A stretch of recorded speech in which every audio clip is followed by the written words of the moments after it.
देखिए क्वेश्चन क्या कह रहा है, ये क्वेश्चन कह रहा है कि it takes 6 technician a total of 10 hour to build a new server from direct computer. कह रहा है 6 टेक्नीशियन को टोटल 10 घंटे लगते हैं एक सर्वर को बिल्ड करने में डायरेक्ट कंप्यूटर से, जब each working at the same rate, यानी सबकी जो एफिशिएंसी है वो बराबर है। कह रहा है फिर कह रहा है कि if 6 technician start to build the server at 11 AM, एक सिचुएशन की बात कर रहा है कि अगर वो 11 बजे सर्वर बनाना शुरू करते हैं 6 लोग, and 1 technician per hour is added beginning at 5 PM, मतलब 11 to 5 6 ही काम कर रहे हैं, बट 5 PM से एवरी आवर एक नया टेक्नीशियन आ जाएगा। मतलब इसका मतलब है कि 5 PM पे यहाँ पर 6 के बजाय आप 7 काम करना शुरू कर देंगे। तो बताना है by what time, at what time the server will be completed. अब देखिए इस क्वेश्चन, ये क्वेश्चन बहुत आसान क्वेश्चन है, मतलब अगर आप कुछ भी अपना जो भी कॉन्सेप्ट जानते हो उससे भी करोगे तो हो जाएगा। मेरा पर्पज इस क्वेश्चन को लेने का ये था कि एक बेहतर जो थॉट प्रोसेस है और एक कॉन्सेप्ट्स की जो इंटरलिंकिंग है, उससे ये क्वेश्चन सेकंड्स में हो जाएगा और आपको आंसर मिल जाएगा 8 PM। मैं वो समझाता हूँ कि ये कैसे मेरे दिमाग में चलता है, मेरा थॉट प्रोसेस क्या रहता है इस क्वेश्चन में, ताकि आप ये समझ पाओ कि अच्छा इस तरह से सोचेंगे तो चीज़ें आसान बनेगी। No pen required to solve this question, आप ऐसे ही ओरली मार्क कर पाओगे। ध्यान से समझते हैं जरा, देखिए इस क्वेश्चन को कि क्या कह रहा है। पहला तो ये है कि जब आप क्वेश्चन को पढ़ रहे होते हो तो पढ़ते समय कुछ चीज़ें दिमाग में चलनी चाहिए, वो मैं आपको समझाता हूँ।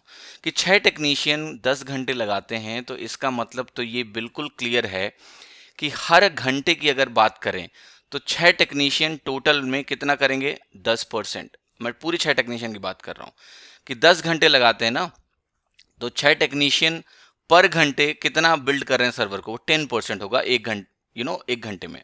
10 घंटे में पूरा 100%, 10%। अब देखिए 11 से लेके 5 तक का जो स्लॉट है, अगर मैं यहाँ लिखूँ 11 to 5 का स्लॉट, यहाँ 6 टेक्नीशियन ने काम किया है। ये कितने घंटे हुए, 6 आवर्स हुए। तो 6 आवर्स में हमें पता है कि 60% सर्वर बिल्ट हो चुका होगा। अब बाकी कितना है, 40% सर्वर बाकी है। तो मुझे पता है कि 40% सर्वर अगर बाकी है तो इनको यूजुअली 4 घंटे और लगते, ठीक है, अगर यही 6 काम कर रहे होते। लेकिन 4 घंटे अब नहीं लगेंगे क्योंकि 5 बजे से एक एक टेक्नीशियन और ऐड होना शुरू हो जाएगा। अब जरा ऑप्शन पे आप नज़र डालोगे ना तो आपको ये समझ में आ जाएगा कि कौन कौन से ऑप्शन तो बिल्कुल पॉसिबल ही नहीं है, और ओरली आपको आंसर मिल जाएगा। सर ध्यान से देखना, मैं कहूँगा कि ए और बी ऑप्शन की बात करते हैं। तो देखिए ऑप्शन में पहले तो ये है कि आप ए ऑप्शन को तो देखो ही मत, है ना, क्योंकि ये ऑप्शन कुछ ऐसे दिया हुआ है 6:40 मिनट की बात कर रहा है। बेटर हम बी ऑप्शन देखेंगे। बी ऑप्शन ये मिडिल ऑप्शन है, इससे आइडिया लगेगा कि आंसर 7 से कम होना चाहिए या 7 से ज़्यादा होना चाहिए। देखिए जैसे मैं बी ऑप्शन को देखूंगा, मैं कहूंगा इसका मतलब आप चाह रहे हो कि जो काम 4 घंटे में खत्म होता वो 2 ही घंटे में खत्म हो जाए। भाई 5 से 7 का मतलब क्या हुआ, 2 घंटे। यानी आप चाह रहे हो कि 4 घंटे का काम जो है 2 घंटे में खत्म हो जाए। सर बताइए वो तो तभी पॉसिबल है जब जितने लोग काम कर रहे हैं वो डबल हो जाए। अगर 6 लोग मिलके 40% काम, जो बाकी काम है वो 4 घंटे में कर रहे हैं, तो अगर आप चाहते हो कि ये काम 2 ही घंटे में हो जाए 4 घंटे वाला, तो जो नंबर ऑफ पर्सन्स काम कर रहे हैं एवरेज वो डबल हो जाए, तभी तो होगा सर। कि 6 की जगह एवरेज अगर 12 लोग काम करेंगे तो हाँ बिल्कुल क्या होगा कि जो 4 घंटे का काम है वो 2 घंटे में हो जाएगा, जो कि क्लियरली दिख रहा है कि नहीं हो रहा है। एक एक आदमी आप ऐड कर रहे हो यार, 12 लोग थोड़े ना हो जाएंगे ये, है ना, एवरेज ये नहीं हो सकता। अब देखिए इस ऑप्शन को भी आपको नहीं देखना है क्योंकि ये क्या है, ये आपका 7:20 PM है, इसको नहीं देखेंगे क्योंकि अब हम डायरेक्टली 8 देखेंगे और पता चलेगा कि 8 सही नहीं होगा तो फिर सी मार्क करेंगे। ये पता चल गया कि 7 से ज़्यादा टाइम लगने वाला है इस अरेंजमेंट में, तो अब या तो सी होगा या डी होगा। अब डी को जरा देखते हैं और देखते हैं अगर डी सही नहीं होगा तो फिर सी सही होगा। अब डी के केस में देखो क्या है, यहाँ पर सिंपल सी स्टोरी क्या है कि आप चाहते हो काम 8 बजे खत्म हो जाए। तो अगर काम 8 बजे आप खत्म करना चाहते हो तो आप तो सिंपली बोलोगे कि यानी आप ये चाह रहे हो कि 4 घंटे का 3 घंटे में खत्म हो जाए। तो आप कहोगे 4 घंटे का काम अगर आप 3 घंटे में खत्म करना चाहते हो तो इसका मतलब ये है कि अगर यहाँ टाइम रेशियो 4:3 है तो जो एवरेज मेन वर्किंग है उनका रेशियो 3:4 होना चाहिए। मतलब ये अगर टाइम 4:3 आ रहा है तो एवरेज मेन वर्किंग का रेशियो 3:4 होना चाहिए। अब ये जरा देखते हैं कि हो रहा है क्या, ठीक है, आपको तुरंत आंसर मिलेगा। देखिए आप कहोगे इस केस में 6 लोग काम करते, है ना, मैं एवरेज मैन रेशियो की बात कर रहा हूं, तो इस केस में 6 लोग काम करते।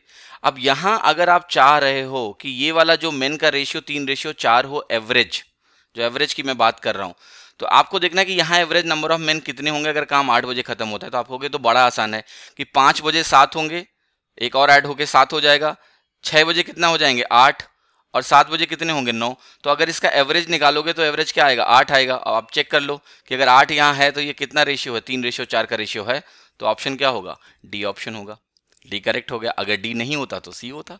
तो देखिए इस तरह का थॉट प्रोसेस इट्स पॉसिबल कि आप मेंटली इस चीज़ को कर पाओगे। आपके पास मुझे पता है कि टेक्नीशियन आर यानी मेंडेज वाला कॉन्सेप्ट भी अगर यूज़ करोगे तो ये आंसर आएगा, बट आप खुद ही चेक कर लेना कि वो इससे ज़्यादा टाइम लेगा। ये प्योर लॉजिक बेस्ड है, मेंटली इन स्टेप्स को आप फॉलो कर सकते हो, बस जस्ट आपको मेंटली विजुलाइज करना है। ऑप्शंस को एक्सप्लॉइट करिए अगर वहाँ दिए हुए हैं तो। इतना आसान है कि मैं बता रहा हूँ कि इस क्वेश्चन को आप ओरली सेकंड्स भी नहीं लगेंगे। ऑप्शंस अगर आप देखोगे, आप क्विकली 7 रिजेक्ट करोगे, फिर आप 8 पे जाओगे और आपको पता है कि चूंकि एक एक ऐड हो रहा है तो एवरेज क्या होगा। अगर odd number of terms in the middle number average होता है ना। अगर समांतर श्रेणी है, एरिथमेटिक प्रोग्रेशन है, आपको पता है। तो 7 8 9, 5 बजे 7, 6 बजे 8, 7 बजे 9 लोग होंगे इस अरेंजमेंट में, तो इसका एवरेज क्या आ रहा है, 8 आ रहा है। और अगर एवरेज 8 आ रहा है इसका, तो वही हमें चाहिए था कि 3:4 हो इनका रेशियो। और इतनी आसानी से क्वेश्चन हो गया, ठीक है। दूसरा देखिए, आपको ये थॉट प्रोसेस आपको कहीं ना कहीं डेवलप करने की कोशिश करना है। आपके क्वेश्चंस ऐसे ओरली आसान से निकलेंगे।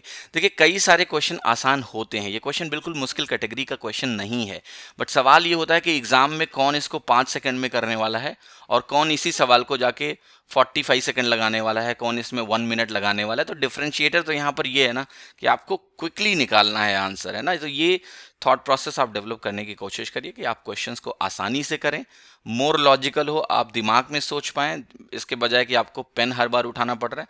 तो आप बहुत धीरे धीरे करके आप एक एक्सेलेंट प्रॉब्लम सॉल्वर बन जाओगे। आप सभी का धन्यवाद ये वीडियो लेसन देखने के लिए। ज़्यादा से ज़्यादा लोगों को शेयर करिए और इस quant question of the day की मुहिम से उनको जोड़ें। उनको अपने एक टारगेट थॉट प्रोसेस को सेट करने में मदद मिलेगी और क्वेश्चन करने का सही तरीका उन्हें समझ में आएगा कि ऐसे सोचना होता है।